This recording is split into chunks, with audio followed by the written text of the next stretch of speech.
Arkadaşlar, Fantastic Beasts 2'den çıktım.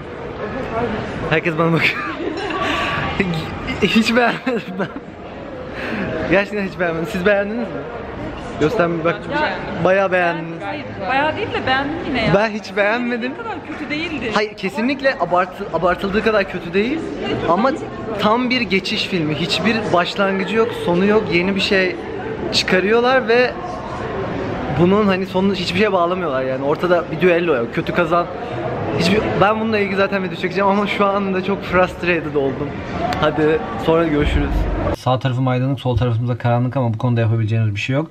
Arka planı da lütfen kusuruna bakmayın. Hava çok soğuk olduğu için içeride bir yerde çekmem gerekiyordu ve o yurt odamı seçtim. Mantıklı bir seçim miydi bilmiyorum. Bu videoda Fantastik Canavarlar Grindelwald'un suçları hakkında konuşuyoruz. Eğer filmi izlemediyseniz bu videoda birçok spoiler var ama hemen spoilersız bir fikrimi söyleyeyim bence. Filmi genel olarak pek beğenmedim. Çok güzel, çok görsel, şölen gibiydi ama çok tutarsız ve eksik yerler vardı ve Rowling'den bunu beklemiyordum. Bir sonraki filmin daha iyi olacağını düşünüyorum. Bir de silinen sahneler söz konusu olunca acaba planlanan film bu muydu? Bizim izlememiz gereken film bu muydu diye merak etmiyor değilim. Filmi izlediyseniz hemen spoilerlara geçelim. Sonunda Grindelwald'un suçlarını izledim. Büyük bir beklentiyle gitmemiştim ama insanların söylediği kadar da kötü bir film olacağını düşünmüyordum. Zaten aynen öyle oldu. Fantastik Canavarlar Grindelwald'un suçları tamamen ortalama bir film. Kesinlikle tempo sıkıntıları var. Bir şeyin olmasını beklerken böyle ilk yarının bittiğini fark ediyorsunuz falan. Ama bunun yanında da izlediğim en güzel görsellere sahip filmlerden bir tanesi. Büyücülük dünyası her zamankinden daha renkli ve yeni karakterlerle dolup taşıyor. Bu yüzden de senaryo çok kalabalık ve kimse üzerine düşen görevi yerine getiremiyor. Fantastik Canavarlar da buna dahil. Filmin sonundaki bu revelation da pek meraklandırmadı beni. Daha çok sinirlendirdi. Film ortaya attığı şeyleri pek desteklemiyor. Harry Potter dünyasının önceden cevabını verdiği şeyleri kurcalıyor ve bunlar üzerinden ilerletmeye çalışıyor hikayeyi. Yani çocukla ilgili en büyük sıkıntım da buydu zaten. Fantastik Canavarlar serisinden beklentim Harry Potter dünyasında ya da büyücülük dünyasındaki bir kesiti alıp yeni karakterlerle içinde tutarlı bir macera anlatmasıydı ve ilk film bence bunu gayet güzel yaptı. Queenie, Tina, Newt ve Jacob çok sevilesi ve birbirinden farklı karakterlerdi. İzlemesi çok keyifliydi ama ikinci film önceden tanıdığımız karakterleri böyle atıyor, harmanlıyor ve bunlar üzerinden hikayeyi yazmaya çalışıyor. Son fragman tepkimi izlediyseniz iyi ve kötünün savaşında bu Fantastik Canavarların çok arka planda kaldığını hissettiğimi söylemiştim. Filmde de öyle oluyor gerçekten. Birkaç sahne haricinde bu genelde Grindelwald ve Credence'ın filmi. Hala ilk filmdeki ama dörtlüyle baş başayız ve bu dörtlüde senaryo ilerletmek için hiçbir şey yapmıyorlar. Yeni bir şey katmıyorlar yani hikayeye. Filmin sonunda da Queenie'nin ve özellikle herkesin aslında birbirinden koptuğunu bayağı sezebiliyorsunuz. Karakterler üzerinden gidelim. En sevdiğim karakter filmin isminde de adı geçen Grindelwald tabii ki. Johnny Depp'i bu rolde hiç istemiyordum aslında ama bu filmin çok güzel bir açılış sahnesi var ve o sahneden sonra beni kendine bayağı sevdirdi. Grindelwald çok suç işlemiyor aslında bu filmde. Ama çok zeki bir düşman ve inandığı bir şey var ve bunu yapmak için çok stratejik ilerliyor. İşine yarayacak insanları vaatlerle kendi tarafına çekebiliyor ve mesela sondaki sahneyle Queenie'yi neden kendi tarafına çektiği açıklanabilir aslında. Credence'a yaklaşmak istiyor Grindelwald ve onun düşüncelerini, hislerini bilmek için de zihnefendi yapan birine ihtiyacı var. Burada da Queenie ona yardımcı oluyor. Dumbledore'u da sevdim. Jude Law, Michael Gambon ya da Richard Harris'e pek benzemese de oyunculuğuyla direkt aklıma Dumbledore'u getirdi. Yani karakterin orada olduğunu hissettim. Ama koca filmde hiçbir şey yapmıyor Dumbledore. Ya da Albus demeliyim. Çünkü biliyorsunuz başka bir Dumbledore'umuz var filmde. Diğer Dumbledore demişken Credence'dan bahsedelim. Ezra Miller bütün filmi annem kim, babam kim, nerede benim hikayem falan diye çok depresif dolaşarak geçiriyor. Nagini ile aralarındaki ilişki hiç açıklanmıyor ve sirkte nasıl bulduklarını da birbirlerini nasıl bulduklarını da bilmiyoruz. Gücünü kontrol edip edemeyişi de pek sürekli değişiyor gibi. Mesela binada bir adama saldırıyor ya, saldırırken çok kasıtlı yapıyormuş gibi ama obskürus gücü dediğimiz şey böyle birden patlaması falan gerekiyor gibi hissediyorum. Genel olarak bence tutarsız bir karakter ve keşke hikaye bu karakter üzerinden akmasa diyorum. Newt Scamander hikayenin ana rolünü üstlenecek kadar ilginç bir karakter değil bence. Biliyorum bazılarınız bayılıyorsunuz Eddie Redmayne'e. Ben de Eddie Redmayne'i seviyorum ama çok iyi bir oyuncu ama Newt ve Tina'nın böyle birkaç sahnesi haricinde hiçbir şey yapmıyor filmde. Ve genel olarak yani bakın bir düzen var. Kimse hiçbir şey yapmıyor bu filmde. Leta Lestrange için de ne düşünsem bilmiyorum. Kim lise aşkının abisine aşık olur? Leta olur galiba. Flashback'lerle hikayeyi desteklemek de pek hoşuma giden bir şey değil ama bu filmde çok az vardı. O yüzden sorun olmadı. Bu Lethal Strange, işte Yusuf Kama ve Credence olayı da son dakikada açıklanıyor ve açıklanıyor yani, böyle konuşuyor Yusuf Kama bir süre. Bu da sanırım J.K.'nin çok şey olmasından, kitap yazarı olmasından kaynaklanan bir şey. Bazı insanlar da bunu eleştirmiş anladığım kadarıyla. Ben de onlara katılıyorum. Filmlerde bir şeyleri diyalogla anlatmak yerine görsellerle anlatmak tabii ki daha iyidir ve sanırım Rowling de buna pek hakim değil. Çünkü bu bir senaryo yazarının işi. T.C. Scamander bakanlığın yanlış tutumlarını temsil ederken bir yandan da Newt'e değer veriyor ve gerçekten Newt'e değer verdiğini düşünüyorum. Pek konuşulacak bir şey yok. Sanırım yanlış kıza aşık olmuş. Çünkü tabii ki Leta kendini şey yaparken, feda ederken Newt'e seni seviyorum diyor. T.C. ise değil. Bu arada inşallah doğru söylüyorumdur ismini. Queenie'ye filmi izlerken çok sinir oldum. Motivasyonları çok anlamsız geldi. Jacob'un da dediği gibi çıldırdı bu kız. Ve Jacob'la evlenmeyi ve çocuk sahibi olmayı o kadar istiyor ki onu büyüleyecek kadar ilerliyor yani bu planında. Jacob da sevdiği kadın kendini tehlikeye atmasın diye hani onunla evlenmek istemiyor. Ve Jacob'un ısrarlarına rağmen Queenie Grindelwald'a katılıyor. Yani nerede kaldı mantık? Genelde Harry Potter'da iyi karakter hep iyidir, kötü karakter kötüdür. Öyle taraf değiştiren çok az vardı ama buradan birden böyle sevdiğimiz bir karakterin taraf değiştirmesi güzel bir şey katıyor ve bir sonraki filmde mesela Tina'nın tepkisini merak ediyorum. Nagini hiçbir halta yaramıyor arkadaşlar. Nicholas Flamel de sadece fanservice için konulmuş ama bir de günü kurtarıyor şeyin sonunda, filmin sonunda. Daha birçok karakter var. Dediğim gibi çok fazla karakter var ama eğer bahsetmediysem ya önceki filmle aynıdırlar ya da pek bir şey katmıyorlardır filme. Sonuç olarak Grindelwald'un Suçları tam bir ara film. Çok önemli bir şey olmuyor ama ileriki filmlerde olacaklara hazırlık gibi olduğunu hissedebiliyorsunuz. Şimdi de bu filme Rowling'in Suçları denmesinin sebeplerinden bahsedeceğim. Çünkü kendime göre bir liste yaptım. Bu maddeleri saydığım zaman filmin ne kadar saçma olduğunu siz de göreceksiniz bence. Kafamı bir yerlere vurmak istedim. Hadi geçelim bence. Birincisi, 1935'te doğacak olan Minerva McGonagall 1927'de geçen hikayemizde ve geçmişteki flashbacklerde biçim değiştirme öğretiyor. İkincisi, Makuza ve tuhaf cezaları. Tina ve Newt birinci filmde idama mahkum edilmişti birden ve bunu kimse sorgulamamıştı. Yani aslında Grindelwald onları mahkum etmişti ama kimse sorgulamamıştı ve son dakikada kaçmışlardı. Bu filmde ise böyle dönemin en karanlık büyücüsü dediğimiz Grindelwald bir sene bekletiliyor. Sonra da çok dikkatsiz bir şekilde başka bir yere transfer edilmeye çalışıyor ve bu sırada da kaçıyor zaten. Üçüncüsü, bu aslında çok da şey değil ama bunu eklemek istedim. Nagini ile biz bir sirkte tanışıyoruz ve insanlar yılana dönüşebilen bu kadını çok merak ediyorlar nasıl bir şey olduğunu. Ama biçim değiştirmenin ve animagus olmanın mümkün olduğu büyücülük dünyasında bir kadının başka bir hayvana dönüşebilmesi ne kadar ilgi çekerdi, bu kadar ilgi çeker miydi bilmiyorum. Evet, çok güzel sahneydi ama bilmiyorum. Ve şeyi de biliyorum, kayıtlı animagusların sayısının az olduğunu biliyorum ama yine de biçim değiştirmeyle köpek balığına falan dönüşmüştü Viktor Krum. Yani yapılabiliyor böyle şeyler.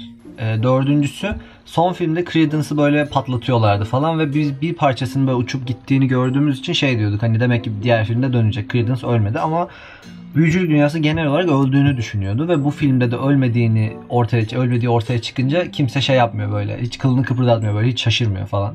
Beşinci şeyde kitapta Dumbledore'un biçim değiştirme profesörü olduğu defalarca söyleniyor Rowling tarafından. Yani karanlık sanatlara karşı savunma öğretmiyor. Şimdi bu filmde bakanlıktan biri geliyor ve diyor ki artık karanlık sanatlara karşı savunma öğretemezsin. Şimdi şey diye düşünebilirsiniz.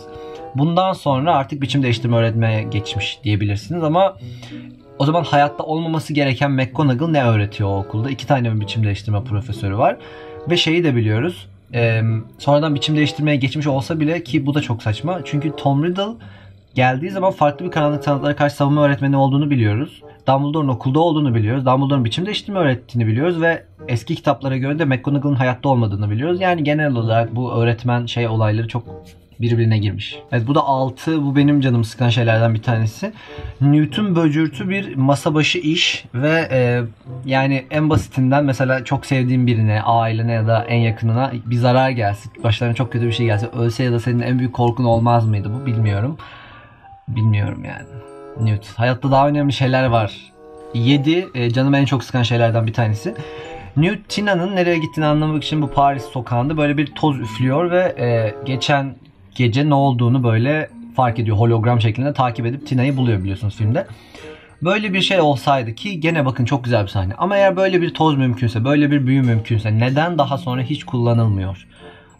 Mesela Harry'nin adını Ateş Kadehi'ne kim koydu? Üflüyorsun, Deli Göz Moody koymuş ya da bizim Deli Göz Moody sandığımız kişi koymuş, hemen gidip onu sorgulayalım dersin. Ya da ne bileyim Sırlar Odası'nı kim açtı mesela? Bakıyorsun o dün gece ne olduğunu. Aa işte Ginny Weasley açmış, yani ne oldu bu kıza bir soralım falan gibi. O yüzden çok saçma. Bir arkadaşım dedi ki belki zor bir büyüdür, yapılamıyordur falan, ama ne bileyim, o dönemde de en önemli büyücü Albus. Harry Potter zamanında da Albus ve Albus Sırlar Odası'nın açılmasına önem verir ve bu büyüyü yapar yani. Saçmaydı bence. Evet, bu 8 galiba. 1899'da Ariana Dumbledore, yani Albus'un kız kardeşi, Albus'un erkek kardeşi Aberforth, Grindelwald ve Albus'un bu üçlünün yaptığı düelloda yanlışlıkla bir lanetin fırlamasıyla ona çarpıyor ve ölüyor. Tamam. Detaylı Albus'un konuşmasından da zaten bu filmin timeline'ına göre de, ki başında farklı bir timeline'dan bahsediyorum. Bu filme göre de bunun olduğunu anlıyoruz. Zaten film 27'de geçiyor. 1927'de geçiyor. Tamam. O halde Albus kardeşinin ölümüne bir şekilde sebep olan ve karanlık tarafını öğrendiği bir kişiyle neden gidip bir daha Blood Pact yapsın? Çünkü bundan önce de yapmış olamaz. Çünkü bundan önce yaptıysa düello yapamazlar o sırada. Bundan sonra da yapması çok saçma. Yani ne kadar kötü biri olduğunu farkına varmışsın ve kardeşinin ölümüne sebep olmuş. Albus bu kadar kalpsiz değildir. Ama emin de değilim. Sanırım bu 9. 7. kitapta Grindelwald ve Dumbledore işte yakınlardı deniyor. Yani bunu söylüyor. Rita Skeeter bunu söylüyor ki Rita Skeeter'la ilgili bir maddem de var. Ona da geleceğim. Şimdi Dumbledore hisleri yüzünden ve yakın oldukları yüzünden Grindelwald'a saldırmak istemiyordu ama onunla eninde sonunda dövüşmesi gerekti. Burada ise dövüşememesinin sebebi işte Blood Pact dedikleri bir söz vermiş. Harry Potter dünyasında bu tarz şeyler için bozulmaz yemin diye bir şey var ama biliyoruz ki bozulmaz yemini bozarsan ölürsün ve filmin bu büyük ihtimalle 5. filmde ya da 4. filmde olacağını zannetmiyorum. Büyük ihtimalle 5. filmde Dumbledore Grindelwald'da dövüşecek ve bir şekilde hani o Blood Pact'in çözülmüş olduğunu anlayacağız. Bu Blood Pact de zaten Rowling'in bu filmde ortaya attığı bir şey. Benim bununla sıkıntım bu aralarındaki ilişkinin bütün anlamını yitirmesine yol açıyor. Önceden Albus tarafından verilen hani kişisel bir kararken, çünkü hani karşısındakine değer veriyor. Şimdi sadece biz büyü yapmıştık ya ondan saldıramıyorum ama dur bir şu Blood Pact'i bir bozayım da büyük ihtimalle öyle saldırırıma dönüyor. Bu da Rowling'in söylediğinden dönmüş olduğu anlamına geliyor. Kelly aynası koyduğun zaman bir iki sahneyle farklı cinsel yönelimleri filmine koymuş olmuyorsun. Rowling büyük ihtimalle Rowling ile ilgili bir problem değil. Stüdyo ile ilgili bir problem ama bir sürü insanı bayağı kızdırdın bu konuda. Ben de kızdım. Başka bir madde. Tam galiba 10.ya geldik. Ariana Dumbledore'dan bahsettik. 1899'da Dumbledore'un annesini, yani Kendra Dumbledore galiba kazara öldürüyor ki onunla ilgili, bu ekstra bilgi ki onunla ilgili de deniyor. Galiba Obscurus'ta o da çünkü birden patladı ve annesini öldürdü yanlışlıkla falan deniyor ama bu kesin olan bir şey değil. Dumbledore'un babası zaten seneler önce 1890'da Azkaban'a gönderilmişti. Yani 1900'lere girmeden anne baba yok artık. Yoklar. Biri Azkaban'da, biri öldü. Ama Credence 1901 doğumlu. Şimdi bu demektir ki babası Azkaban'da çocuk yaptı. Ve bilmiyorum Dumbledore'un babası ne kadar istekliydi ama birileri ruhunu emerken kendi en kötü anılarını tekrar yaşatırken nasıl buna konsantre olabilirsin bilmiyorum. Ya Rowling gözden kaçırdı ya da Grindelwald düpedüz yalan söylüyor. Büyük ihtimalle ikincisi ama ikincisi olduğu için de filmin sonuna saklamamaları lazımdı. Çünkü herkes ciddiye alıyor filmin sonunda olan şeyi, bilmiyorum. Bu da 11 olacak. 11. Harry Potter Ölüm Yadigarları'nda Rita Skeeter Dumbledore'un ölümünden sonra Albus Dumbledore'un Hayatı ve Yalanları diye bir kitap basıyor. Ve gidiyor insanların ağzından laf alıyor bilmem ne ve Dumbledore hakkında kimsenin bilmediği şeyleri ortaya koyuyor o kitapta ve biz de yeni şeyler öğreniyoruz zaten. Bu kitapta her şey var dediğim gibi. O yüzden Aurelius Dumbledore diye biri gerçekten olsaydı ya da böyle bir olaydan bahsedilseydi bile Rita Skeeter bununla ilgili mutlaka yazardı ve biz mutlaka bu filmden önce ya bu kitaptan ya Dumbledore'un sözlerinden falan bir şeyden başka bir Dumbledore kardeşi olduğunu fark ederdik. Çünkü son kitabı zaten Dumbledore'u tanımaya falan ayırıyoruz. Önümde bir liste vardı zaten, fark etmişsinizdir, aşağı bakıp duruyorum. Oradan konu başlıkları üzerine konuşuyordum ama bazılarını söylememeye karar verdim. Çünkü onlarda çok ince ayrıntı oluyor. Bu söylediğim şeylerin bazıları da çok ince ayrıntıydı ama kitapları yeni bitiren arkadaşlarımla ve Harry Potter Wiki'yi bunlarla konuştum ve Harry Potter Wiki'ye de baktım bayağı bir. Ondan sonra bu listeyi hazırladım.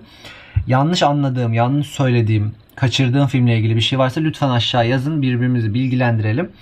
Rowling normalde detaylara çok dikkat eden bir yazar ve hep der hani ben seneler önceden planlıyordum bunu yazacağımı falan der. Buna pek güvenmiyorum artık sanırım ve hayal kırıklığına uğradım o yüzden.